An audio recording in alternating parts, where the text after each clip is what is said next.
으로 70인 파송 이런 제목으로 하나님 말씀을 재선고하고자 합니다. 예수님께서 70인을 파송하시고 또 70인이 그 전도하고 그 전도의 결과를 보고한 내용인데, 그 가운데 그 전도자들이 복음을 전했지만 복음을 받지 않을 자도 있을 것을 예견하시고, 그 복음을 받지 않을 자들이 받을 화에 대해서 이렇게 말씀하고 있습니다. 70인 전도대는 12제자와 별도로 12제자는 특별히 기름 부어 세우셔서 하나님 예수님이 부르셔서 신약 교회를 세워나가기 위한 특별 부르심이라고 한다면, 70인 제자는 아마 일반 제자들 가운데 하나님 나라의 확장과 전도를 위해서 이렇게 별도로 2명씩 짝을 지어 각 동네로 전도하러 보내신 것입니다. 그러면서 뭐라고 말씀하시는가 하면 3절에 갈제다 내가 너희를 보냄이 어린 양을 이리 가운데로 보냄과 같도다. 그 제자들, 전도자들로 하여금 어린 양이라고 합니다. 그 어린 양의 이미지는 굉장히 연약함을 반영해 주죠. 반면에 이 세상의 이 세력은 이리와 같은 그런 무서운 세력이란 말. 이게 나가서 잡혀 먹을 수밖에 없는 그런 이 존재인 줄 알라는 것이죠. 왜냐하면 이리는 양의 천적이니까. 오늘 우리도 마찬가지. 우리가 이 다 넓은 의미에서 우리 주님께로부터 파송을 받은 자입니다.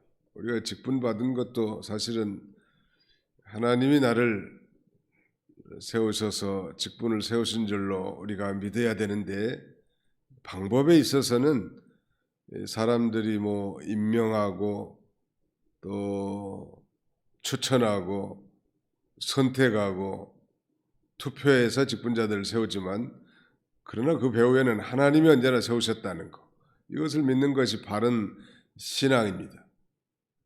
하나님께서 연약한 어린 양 같은 우리를 보내셨다고 하는 것은 날마다 하나님을 의지하고 하나님의 능력을 덧입어야 이 전도인의 사명을 감당할 수 있음을 가리키는 것입니다. 우리가 새벽에 와서 기도하는 것도 우리의 이 부족함을 적나라하게 하나님 앞에 고백하고, 하나님의 지혜와 능력이 아니면 살 수 없는 존재라는 사실을 인정하는 거죠. 그리고 그 권능을 힘입어서 사명을 감당하는 거예요. 그래서 이 뱀처럼 지혜롭고 비둘기처럼 순결한 그런 자세로 나가야 우리가 이 세상에 휘둘리지 않고 마귀의 밥이 되지 않을 것입니다. 이 전도인의 자세 3가지를 4절 5절에 언급하고 있는데요. 같이 한번 읽어보실까요?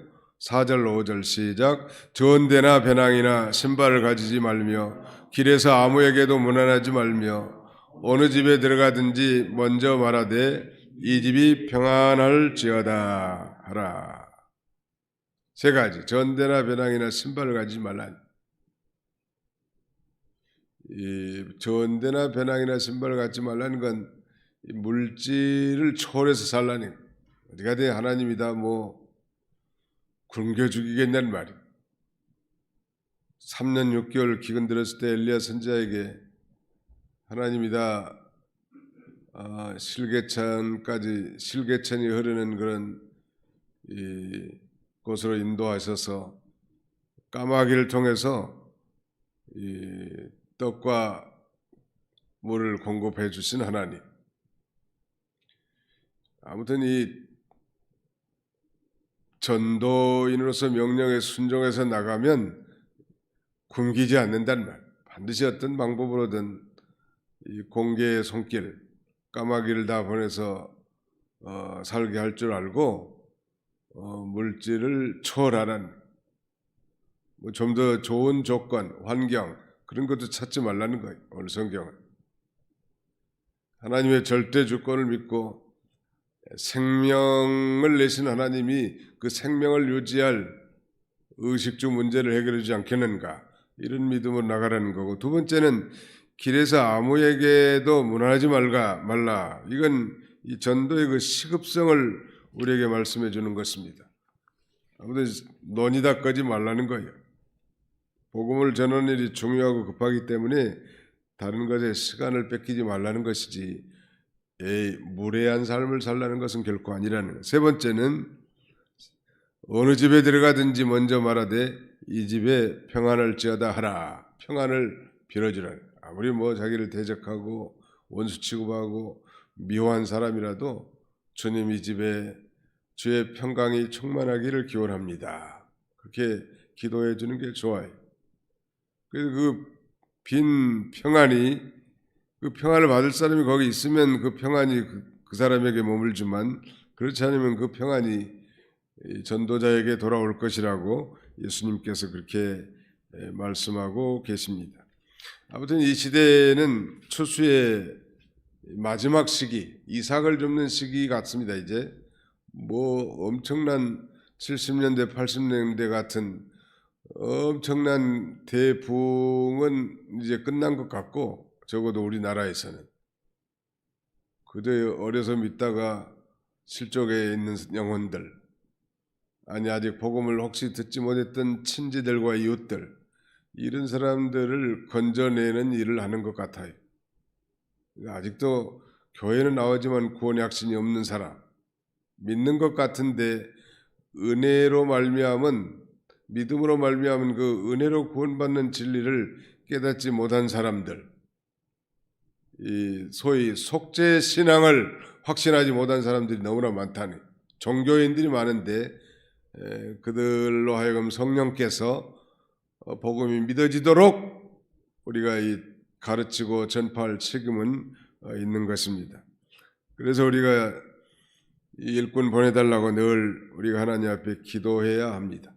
오늘 지금 뭐 코로나 시대와 겹쳐 있습니다만, 우리뿐만 아니라 대교단들의 그 신학교들도 그 사람들, 지원하는 사람들이 많지 않는 심각한 문제. 지금 유명 신학교도 뭐 원서만 내면 들어가고 거의 경쟁률이 없다는 거예요. 이게 남의 일이 아니죠. 우리도 우리 교단에서 그 소명을 받은 사람들 교육을 시키는데 걱정이, 앞으로 10년 후에 어떻게 될까? 아무튼 일꾼이 부족하다는 말, 우리 교단적으로만 봐도. 근데 한국교회 전체적으로 봐도 지금, 옛날에는 뭐 지원한 사람들이 많아서 일꾼이 넘쳐났단 말. 근데 여러 신학교들이 재정적으로 운영하기도 힘들고, 그 다음에 더욱 심각한 것은 지원하는 학생들이 부족한 실정이. 우리가 이런 어려운 가운데도 우리가 기도하고 복음을 전할 특별한 사명을 가지고 복음을 전할 자를 자천타천해서 세워나가고 그래야 될 것 같아요. 예수님 재림할 때까지. 점점점 일꾼이 부족해지는 그런 시대인데, 하나님 앞에 추수할 일꾼을 보내달라고 우리가 기도해야 할 것입니다. 그런데 이렇게 전도자를 보냈지만 그들이 전한 이 복음을 받지 않을 자들이 있을 걸 말씀하시면서, 특별히 이 고라신 도시, 고라신과 베세다와 같은 이런 도시 사람들이 이렇게 악랄하게 배척하는 것 같고, 그 다음에 예수님의 이 전도의 본거지인 갈릴리 가버나움 사람들조차도 예수님을 영접하지 않은 사람이 많은 것 같아요. 그래서 심판 때에는 소돔성보다도 두로와 시돈보다 더 큰 심판을 받을 거라. 두로와 시돈에 만약에 복음이 전파됐다면 정말로 회개하고 돌아왔을 텐데, 과거에 소돔에는 복음을 듣지 못해서 유황불 심판을 받았지만, 예수님의 이 복음을 받고도 회개하지 않고 돌아오지 않는 자들의 벌이 크다는 것.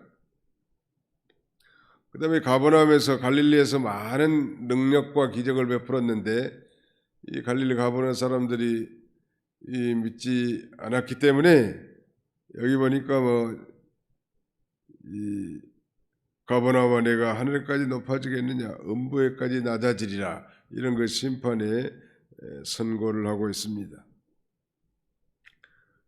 놀라운 예수님의 기적들을 많이 보고 주님 앞에 돌아왔다면 참 좋을 텐데 그 복음을 듣고 주님의 큰 권능을 보고도 믿지 못한 이들의 심판이야말로 훨씬 더 클 것을 말씀하고 계시고요. 마지막에 이제 17절로 20절까지 내용은 돌아온 70인 전도대의 전도 결과 보고에 대해서 아주 기뻐하면서 돌아왔다고 그랬죠. 17절 70인이 기뻐하며 돌아와 이르되 주여 주의 이름이면 귀신들도 우리에게 항복하되이다. 예수께서 이르시되 사탄이 하늘로부터 번개같이 떨어지는 것을 내가 보았노라. 내가 너희에게 뱀과 전갈을 밟으며 원수의 모든 능력을 제어할 권능을 주었으니 너희를 해칠 자가 결코 없으리라. 그러나 귀신들이 너희에게 항복하는 것으로 기뻐하지 말고 너희 이름이 하늘에 기록된 것으로 기뻐하라 하시니라. 정말 우리 성도가 기뻐해야 될 건 전도하다가 하나님의 기적이 나타나고 역사가 나타나고 우리 안양에서 목회하는데 그 장로님 부인 동생이 오빠가 다른 교회 다녀요. 백혈병에 걸렸는데 병원에 누워 있다는 거예요. 그래서 우리 교회는 아니지만 목사님이 가서 기도 한번 해달라고. 그래서 또 기도해달라는데 안 할 수 없잖아요. 가서 순종해서 간절히 기도했는데 그 백혈병이 눈과 같이 나아진 거예요. 그러니까 그 양반이 나중에 나보고 목사님이 기도해서 내가 나았다. 여보시오 그런 소리 하지 마라. 하나님이 고쳐야지 무슨 목사가 고쳐주냐. 나는 그냥 기도만 했을 뿐이라. 하나님이 살릴 자는 목사가 기도 안 하고 집사가 기도해도 다 살리는 거고 하나님이 데려갈 사람이면 아무리 훌륭한 신령한 목사님이 와서 기도해도 가는 거예요. 우리는 다만 하나님의 주권을 믿고 최선을 다하면서 기도하는 것입니다. 최선을 다한다고 일이 되는 게 아니에요. 최선을 다해도 최선의 결과가 나오지 않을 수 있고 최선을 다하지 않아도 최선의 결과가 나올 수도 있는 거예요. 그러나 우리는 언제나 최선을 다하고 하나님 앞에 기도하는 것입니다. 그 최선을 다하는 것이 흐트러지지 않도록 아이들이 공부를 최선을 다해놓고 기도하는 것처럼 그리고 공부를 최선을 다 안 했으면 준비한 것만큼 쓸 수 있도록 기도해야 맞는 거죠. 그러니까 최선을 다 했어도 하나님이 도와주셔야 된다는 것. 우리 하나님의 절대적 주권을 믿는 사람들은 또 인간의 책임도 다해야 할 의무가 있는 것입니다. 아무튼 예수님이 파송한 이 70명의 전도대들이 능력도 주시고 하나님이 친히 지켜주셔서 놀라운 전도의 열매들, 기적적인 체험들을 하고 돌아와가지고 좋아가지고 전도는 영의 양식이니까 기쁘고 즐겁단 말이에요. 부담스러운 것 같지만 순종한 사람만 알아. 전도하면 기쁜 거예요. 누가 뭘 하지 않아도 복음을 전하는 것이 영원히 구원받은 성도들의 영의 양식입니다. 아무튼 그래서 전도 잘한 사람들이 항상 영적 풍성한 삶을 살 수 있는 이유는 그거예요. 예수님 말씀하신 대로 내 양식은 내 아버지의 뜻을 행하는 것이니다. 내 아버지의 뜻은 아버지께서 주신 자를 다 건져내는 것이라고 말씀하지 않습니까? 전도가 곧 아버지의 뜻이고 아버지의 뜻을 행하는 것이 곧 영혼의 양식을 먹는 거예요. 교회에서 뭘 예배만 참여하고 아무것도 봉사도 안 한다. 예배를 통해서도 영혼의 양식을 먹지만 또 순종하고 희생하면서 영의 양식을 먹습니다. 들어가며 나가며 내 꼴을 얻으리라는 건 바로 그거예요. 들어가는 건 우리가 하나님의 말씀을 듣고 배우고 하면서 영혼의 양식을 먹고 또 나가서 주일학교 반사도 하고 전도도 하고 신방도 하고 그다음에 봉사도 하고 그러면서 또 영혼의 양식을 먹는 것입니다. 영혼의 양식을 먹으니까 흐뭇하고 항상 넉넉하고 배부르단 말. 이거 안 하니까 예배는 드리는데 아무것도 안 해. 그러면 항상 이 허기가 차가지고 심령이 공허해서 예수를 믿기는 믿으나 참 기쁨을 누리지 못하는 것이죠. 우리는 우리의 이름이 하늘에 기록된 것으로 기뻐하고 이 70인 제자들처럼 나가서 부지런히 전도하는 거예요. 가족들에게도 전하고 손주들에게도 전하고 자기가 깨닫고 체험한 십자가의 복음과 예수님의 피를 선포하는 것입니다. 그의 양식을 먹는 거예요. 이런 복된 성도들이 다 되시기를 주님의 이름으로 축원합니다. 거룩하신 우리 아버지 하나님께서 사랑하는 주의 백성들을 한자리에 이 새벽에도 불러 모으시고 기도함으로 안식일을 시작할 수 있도록 은혜 주심을 진심으로 감사하고 감사를 드립니다. 내가 너희를 보내면 어린 양을 이리 가운데로 보냄과 같다고 말씀하시고 그러므로 뱀과 같이 지혜롭고 비둘기같이 순결하라 말씀하신 주님, 우리가 언제나 연약한 존재인 줄 알고 늘 하나님 앞에 엎드려 주님을 의지함으로 주의 권능을 힘입어서 모든 영육간의 일들을 감당해 나가도록 은혜 베풀어 주시기를 원합니다. 우리가 복음을 전해도 듣지 않을 자가 있고 우리가 빈 평안에도 평안을 받지 못할 자가 있다 했사오니 낙심하지 말고야 하시고 오히려 안타깝게 여기고 정말 그 영혼의 구원을 위하여 간절히 기도할 수 있는 우리 모두가 되도록 인도해 주시옵소서.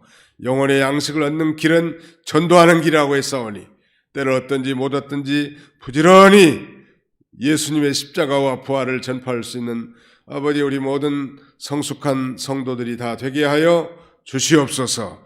육신의 질고와 고난, 환난과 상을 당한 가정들을 기억하시고 아버지 하나님 불쌍히 여겨주셔서 어려운 일을 당할 때 더욱 하나님을 의지함으로 주님과 친히 동행하며 아버지 믿음을 잃어버리지 않도록 우리 하나님께서 축복해 주시옵소서. 예수님의 이름으로 기도하옵나이다. 아멘.